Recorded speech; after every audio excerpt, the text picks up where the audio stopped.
hingga jam 7 pagi.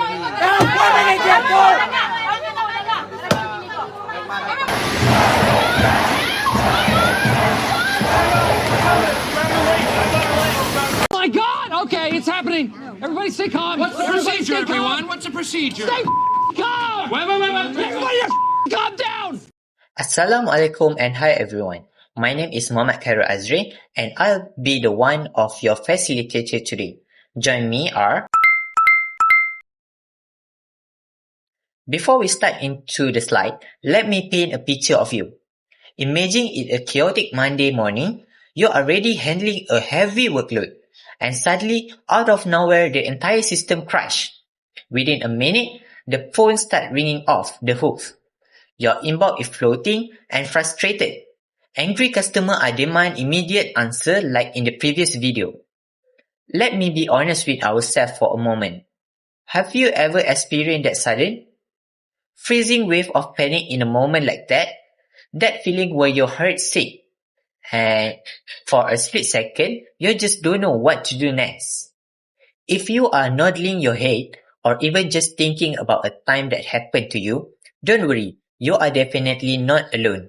It's a completely natural human reaction where unexpected chaos hit. Our instinct is to stress out, but in a professional environment, panic don't fix the system, and it certainly don't calm down the angry customer. The good news is, staying calm under a pressure is not a superpower you're born with. It's a skill that can be learned, and that is exactly why we are here today.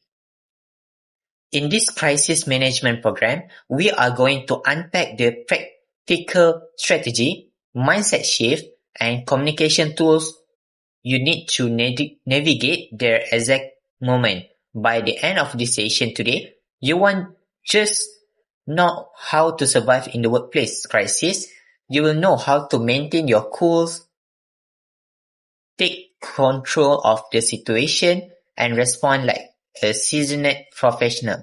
So if you're ready to turn unexpected chaos into a controlled success, let's dive right in.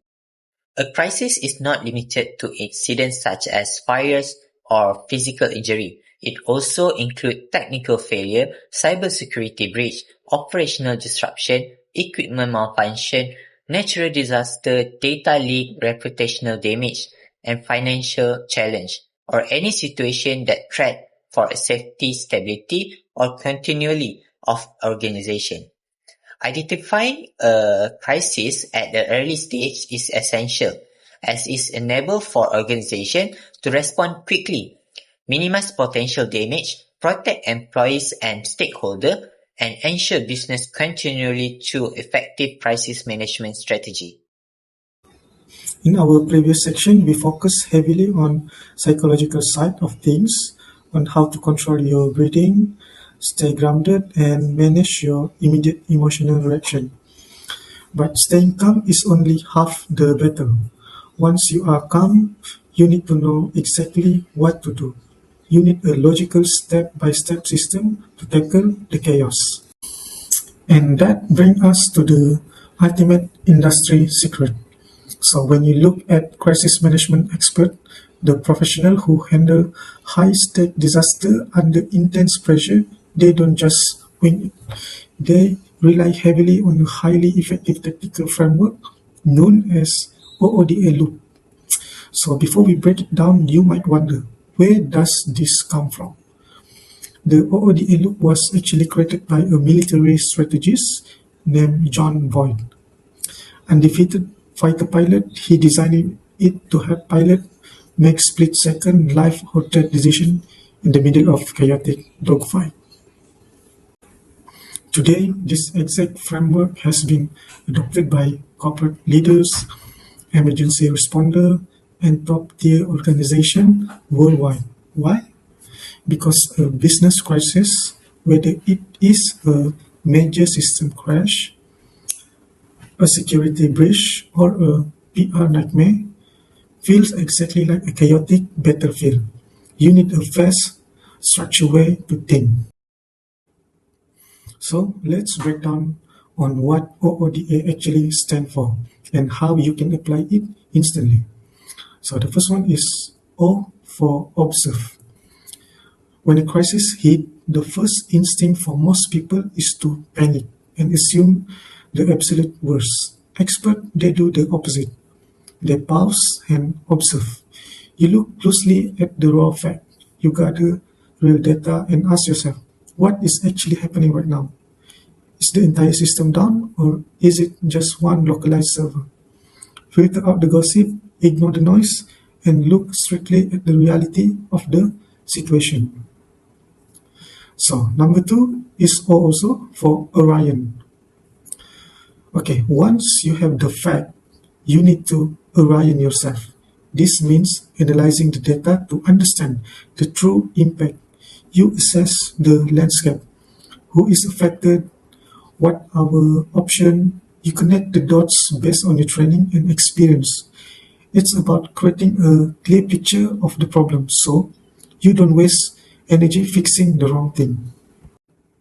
Number three is D, stand for decide. Now that you understand the situation, it's time to choose a path. In a crisis, a delayed decision is a bad decision.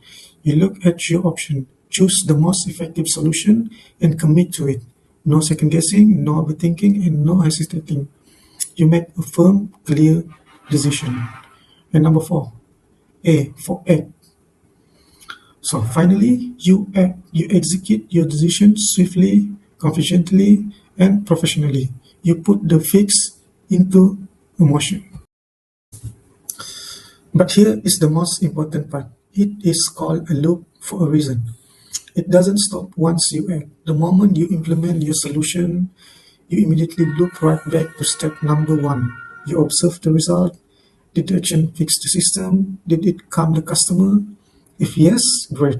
If not, you arrive, decide, and act again. Ultimately, the OODA loop is your essential technical skill. It takes the guesswork out of chaos.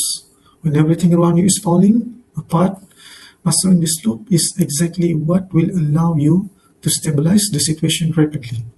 You can control and lead your team safely through the storm. Up to this point, we have covered the essentials. We talked about how to manage your immediate emotional reaction, and we broke down the tactical steps of the OODA loop to stabilize a situation. But true professionals don't just stop at fixing the immediate problem. They look at the crisis as an underlying opportunity to grow, improve, and lead. You see, the core philosophy of this module is simple. We want you to be more than just a survivor. We want you to be a leader. Anyone can panic, pull through a tough day, and call it a day. That is surviving. But a leader looks at the chaos and asks, how do we make sure this never happen again? When the storm clears, your job is to review what happened and architect a crisis-proof workflow. You analyze the gaps, patch the vulnerabilities, and build ironclad processes. When you create a workflow that can withstand any crisis, you are just saving the company time and money, but you are actively demonstrating high-level management material. This is the exact type of strategic thinking that gets noticed by executive, setting a rock-solid foundation for your future promotion and career advancement. Are there any questions or specific scenarios you would like to discuss? Please feel free to share. As we come to the end of our time together, I don't want you to just leave this room with a notebook full of theories. I want you to walk away with immediate actionable execution. So, before you leave today, I have one final challenge for you. I want every single one of you to write down just one commitment. Look at your specific department, your daily operation, and your current system. Ask yourself this question. What is the very first early warning sign that you will actively look out for tomorrow morning? Is it a slight dip in server speed, a subtle pattern in customer complaints, and unread high priority email? Find the warning sign before it turns into a full-blown crisis. Jot it down, commit to it, and let's start anticipating the chaos instead of just reacting to it. Thank you so much for your incredible energy today, everyone. It has been an absolute pleasure being your facilitator. Stay calm, stay strategic, and have a wonderful day ahead.